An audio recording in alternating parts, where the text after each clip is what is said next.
வந்து chicken soup recipe தாங்க பார்க்க போகிறோம். வாங்க எப்படி பண்ணுறதுன்னு பார்க்கலாம். நான் வந்து இதுக்கு வந்து மிளகு, சீரகம், சோம்பு, தனியா இதெல்லாமே ஈக்குவல் குவாலிட்டி எடுத்துக்கோங்க. எடுத்துகிட்டு இது நல்லாமே பொன்னிறமாக வறுத்துக்கலாம். இந்த அளவுக்கு நல்லா வறுப்பட்ட உடனே இதை நான் மிக்ஸி ஜாரில் மாற்றிக்க போகிறேன். மாற்றிட்டு அது நம்ம வந்து கொஞ்சம் ஆறினோடனே பொடியாக அரைச்சி எடுத்துக்கலாம். இப்போ நான் குக்கர் வச்சு கொஞ்சமாக எண்ணெய் ஊற்றி சோம்பு போட்டிருக்கேன்.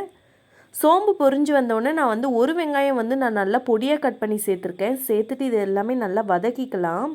வெங்காயம் நல்லா வதங்கினோடனே நான் ஒரு தக்காளி பொடியாக கட் பண்ணி சேர்த்துருக்கேன்.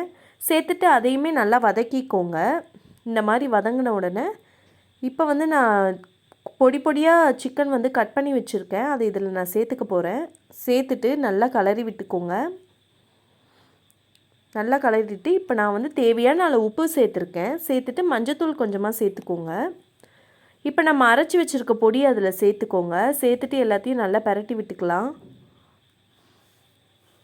நல்லா கலரி விட்டோன்னே உங்களுக்கு எந்த அளவுக்கு தண்ணி வேணுமோ அந்த அளவுக்கு தண்ணி சேர்த்துக்கோங்க. நான் வந்து ஒரு 1.5 டம்ளர் அளவுக்கு தண்ணி சேர்த்துருக்கேன்.